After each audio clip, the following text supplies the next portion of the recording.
Oh, hi. You didn't see me there. See, normally people say, I didn't see you there, but I have really good eyesight. Undoubtedly, the Nintendo Switch is halfway, or at least halfway, through its life cycle, and Nintendo has put out a whole bunch of games so far for it. Personally, I've really liked them.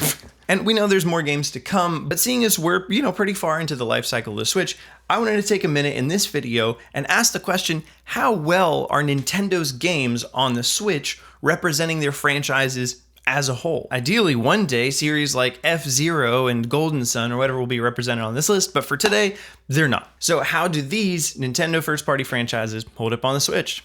Let's talk about it.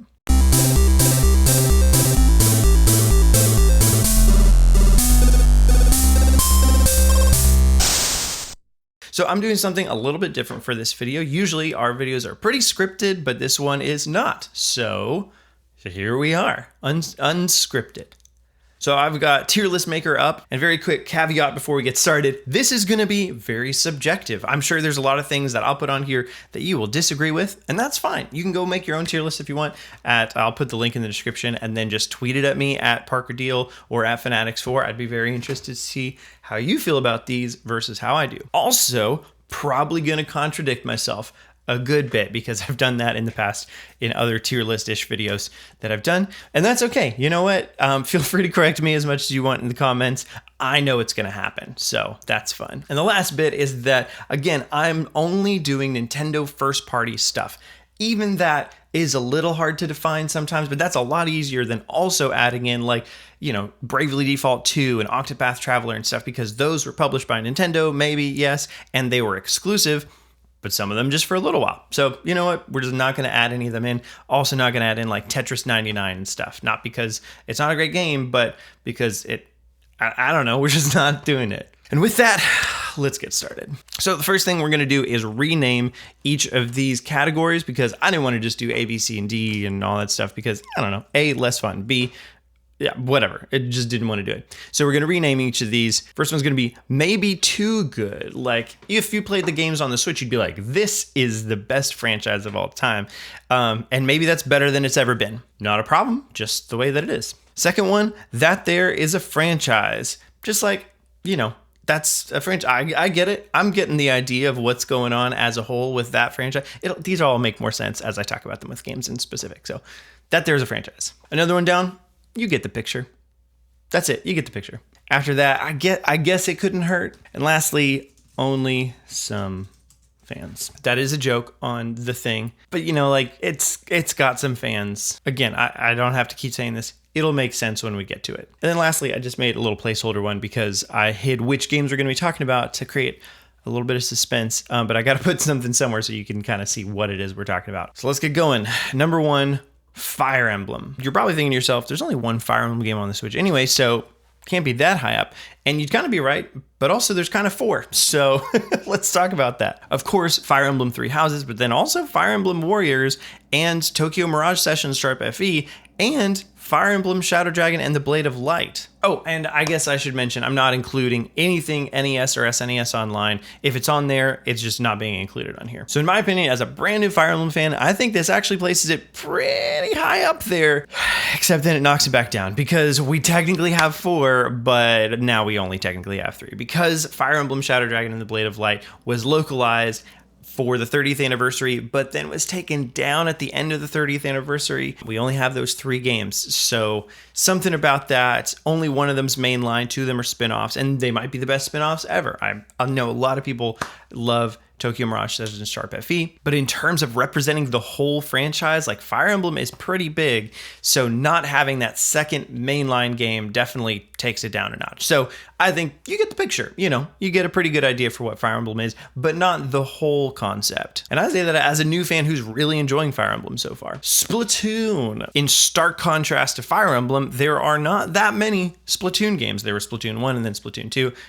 And Splatoon 3 is coming out. So as far as it having to represent a whole franchise, honestly, this is the best that it's ever been. I think if somebody were to jump into Splatoon 2, you get the whole picture of the whole thing. Maybe it's not your favorite kind of game, but that's not what this list is about, is how well is it representing its franchise. And Splatoon 2 and then Splatoon 3, presumably, they're doing a great job. Next up is Clubhouse Games. There's not really that much of a franchise to this one. There's just the one other game on the DS. So as far as it representing the whole, it's probably doing a really good job, but it's also not like the tip top of any kinds of games. So I think it was good. I enjoyed playing it, but I am going to put it in You Get the Picture because I'm already contradicting myself. It's a collection of mini games. There's not a whole lot of identity to the franchise itself. It's just a collection of mini games. Next up is Astral Chain, and this is a Nintendo first-party IP, even though it's developed by Platinum, so it's on this list. And I don't know, it's only got the one game, so theoretically it should be like at the top of the list, but I think an element of this will also be some semblance of like what it'll mean for the franchise, maybe even in the future. I don't know. Something about this to me is saying that there's a franchise. It's not quite at the tip top because it's not exceeding expectations of what the franchise. It just is what the game is. So I don't know. Maybe Splatoon should be moved down too, but I'm not. It's staying right there. So that's what I'm thinking. That there's a franchise. This Mario. I split out a bunch of the spin-off franchises. So this really I just mean platforming Mario. So it's including 2D and 3D Mario. But that does include Mario Odyssey, New Super Mario Bros. U Deluxe, Super Mario Maker 2, Super Mario 3D All-Stars, Super Mario 3D World plus Bowser's Fury, and Super Mario 35, kinda, but it's dead, so rip. Honestly, probably pretty obvious, but it's Mario, so it's going right to the top. Obviously, that's not just because it's Mario, but I think the games that are on the Switch really are just super representative of everything that there is. Super Mario Maker 2 literally has all of the 2D modes besides Mario 2, and then Mario 3D All-Stars has all of the classic Mario stuff. Of course, it's also discontinued, but you can find it anywhere. Everybody's got it that wants it right now, and those games are probably coming back somewhere else anyway. But then we also have the future of Mario with, Bowser's Fury and Mario Odyssey. So it's got the whole package. And then ARMS. I think, honestly, even though there's just the one game in this franchise so far, but I think there's just so much more that's going to be done that, this isn't necessarily representative of what the franchise is. Apparently, that's a rule now, too. Miitopia. Oof. I guess it couldn't hurt just to add some stuff to the lower tiers as well. I think the Mii creator was super, super cool in it. And the big idea is pretty neat, but it also gets kind of tired by the end. And it doesn't really have a franchise that it's bolstering up that much other than Mii's as a whole. And for that, the Mii creator is the thing that's doing it more so than really any of the gameplay, I think. So it's staying kind of down there, but I don't know. There it is. Enjoy. Okay. And now, I guess we're getting to some of the lower ones. In my opinion, Yoshi's Crafted World. I played it, I beat it, I did not 100% it, I kind of just finished the levels and called it quits. I haven't played that many Yoshi games throughout the years, and this is the only one on the Switch, and to be honest, I don't think it's doing Yoshi that many favors. I've played it, my wife has played it, I have some friends' kids who've played it, and nobody was super blown away by the game. It looks great. I love the idea of it. There's some cool things that it does, like spitting out the magnets and that kind of stuff. But as a whole experience, pretty forgettable, unfortunately. So what it means for Yoshi as a whole, not a lot. I think. Box Boy and Box Girl. I actually didn't play this one. AJ got it from Nintendo. Honestly, the premise is pretty simple for Box Boy. So I'm going to say You Get the Picture. It's pretty middle of the row thing. If there was a Box Boy collection on the Switch, then that would bump it up higher. But for what it is, I think you just get the idea of what Box Boy games are. And that's great. Mario Kart. You might be thinking to yourself that there's just one Mario Kart game on the Switch, or you also might remember that there was Mario Kart Live Home Circuit that came out in 2020. So technically, there's two. It's going to be hard not to argue that this is kind of at the tops. I think Mario Kart 8 is one of the best games on the Switch, even though I have a couple nitpicks with it. How does it represent the series as a whole? It's at least in this second top tier. I'll think about moving it up later, but it might be in that top tier. I'm trying to think of reasons why not to put it in the top tier. I think the fact that it's support is bringing it down a little bit, even though it's enhanced. So I'm going to leave it there. That there's a franchise, but it's a real good franchise, Sticking in the Mario world, Luigi's Mansion 3. This game, phenomenal. I had a fantastic time playing it with my wife when it came out, but how representative is it of the franchise as a whole? I mean, there's the two other games, and I think they do some things that are different that Luigi's Mansion 3 doesn't.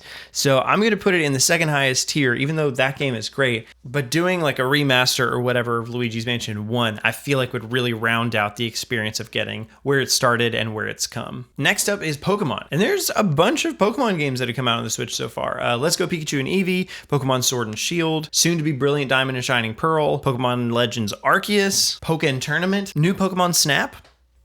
That's a lot of Pokemon games. Honestly, by breadth alone, I feel like that does the Pokemon franchise pretty good. It's hard to choose exactly where it's going between these top two because I think that the quality of these next two games, Brilliant Diamond, Shining Pearl, and Legends Arceus, is probably going to determine where it ends up here. So I'm just shooting for hope for nothing. No, we're going for hope, you know? Maybe too good. That's very controversial, I'm sure. I mean, there's elements of new stuff and classic stuff in Let's Go Pikachu and Eevee and Sword and Shield, but then like really we'll have the classic stuff in Brilliant Diamond and Shining Pearl, and then really have the new stuff in Legends Arceus. So like, I feel like representation wise of all that, it's doing pretty good. Do I want to see some innovation? Yes. Yes, I do. Advance Wars. This one's hard because the only game coming up for Advance Wars hasn't come out yet. So we don't know how it's going to turn out exactly. But for now, I think I'm going to play it kind of cautious and say, you get the picture. Because I think you get the picture, you know. I mean, it's a remaster of Advanced Wars 1 and 2, which they themselves are kind of the pinnacle of Advanced Wars as far as I'm to understand. But there's kind of an implied future of the series that we just don't know about yet. So I don't want to be too optimistic, but hopefully it'll be great. 1-2 Switch. What a game. I guess it couldn't hurt.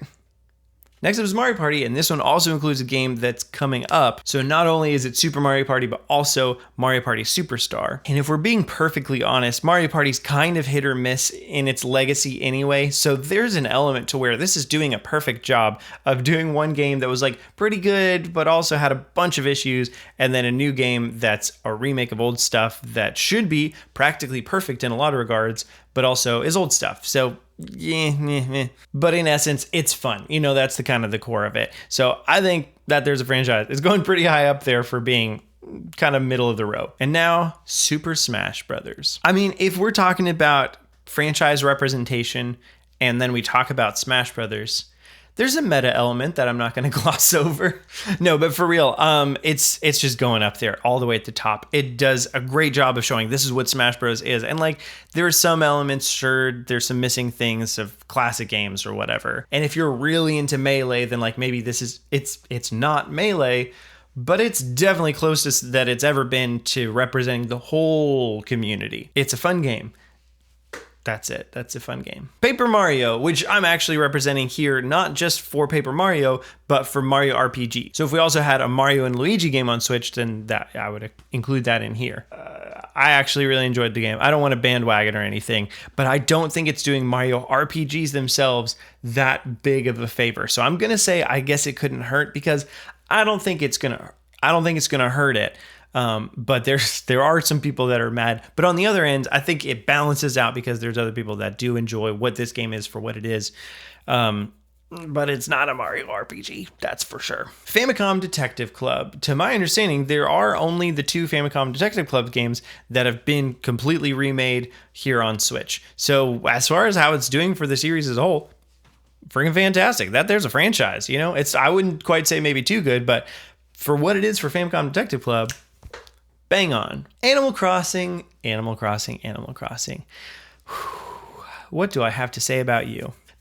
Oh man, it's high up there. It's going to be high up on the list, but like where exactly does it go? I've got some reasons to say some different things. That there's a franchise. It's not all the way at the top. It's a great game. It's great, but like I think the fact that so many old-time fans are mad about various things, even if it's petty stuff, I don't know. I feel like that does play into the fact that like you couldn't say that like this is too good for this franchise, even though again, fantastic game. I put like 150 plus hours into it last year. My wife played like 300. But yeah, until there's either some substantial DLC or a second like spin-off Animal Crossing game or something that rounds out the whole experience, I think it's still got a little bit of room to grow to be, you know, the top of the tip of the top. The top of the tip of the top. The top of the tip of the top. WarioWare Get It Together is coming out in like a month, I think, from when I put out this video. And I'm just representing Wario as a whole here, not just WarioWare. And in that case, Wario as a whole includes more than just WarioWare, which is Wario Land and stuff as well. So I'm going to say this is, it's probably going to do a really good job of representing WarioWare. I don't expect that we'd get any more games of that because they are very, like Smash, there's one per console. As long as it's a new one, you're doing good, which is why Mario Kart 8 was knocked down a little bit because it wasn't a fully new one. That's besides the point. But as far as like, is this telling the whole picture of Wario? Nobody has ever been that flowery about Wario before. But no, I don't think it's telling the whole story of Wario. So I think like, you get the picture. It's going to be a good game, I think. But as far as like it representing the franchise, there's a big missing piece that's going to need to come later down the road. And it better come down later down the road. You want to get controversial? Okay, here we go. Actually, it's only controversial to some people, so that's interesting. Kirby, it's doing a bad job. I was talking to AJ about making this video ahead of time, and I was like, I don't know. It's hard to say that there's any like D or F tier franchises. And he's like, definitely Kirby. I was like, yeah, but also it has the spin-offs because there's Kirby Star Allies, but there is also Kirby Super Clash and Kirby Fighters 2. And all of you are still playing Kirby Super Clash and Kirby Fighters 2, right? Yeah, so that was AJ's point. And I was like, yeah, no, good point. It's not particularly additive to the franchise if the core game is bad. AJ has a couple great videos, but one in particular that I'll link above/below, where I'll link it somewhere, about Kirby as a whole. And I fully agree with all those opinions. I don't think Kirby is represented well here on the Switch. That's it. If I were a new player and I wanted to get into Kirby, this would turn me off of Kirby. As kind of happens. I mean, I've played some Kirby games before, but Kirby Star Allies was like, let's see if I am a Kirby fan. And I played it. Ooh, and yeah, that didn't do it for me. That's for sure. Much less controversial, Zelda. Obviously the worst, and it loses. Okay, but for real, it's literally at the top of the list. There are games that are not represented for sure on the Switch, and that's fine. And you know what? I'm just going to show some bias here. Just be okay with it. So here's the Breath of Zelda, is Cadence of Hyrule, Breath of the Wild 2 soon, Skyward Sword HD, Hyrule Warriors, and Hyrule Warriors Age of Calamity. That's a lot of Zelda. And sure, it doesn't represent, again, and Link's Awakening. Link's Awakening, Sure, it doesn't represent all of Zelda perfectly in terms of there's like not all the 2D games. Spirit Tracks isn't on there. Minish Cap isn't on there. Oracle of Seasons and Ages aren't on there.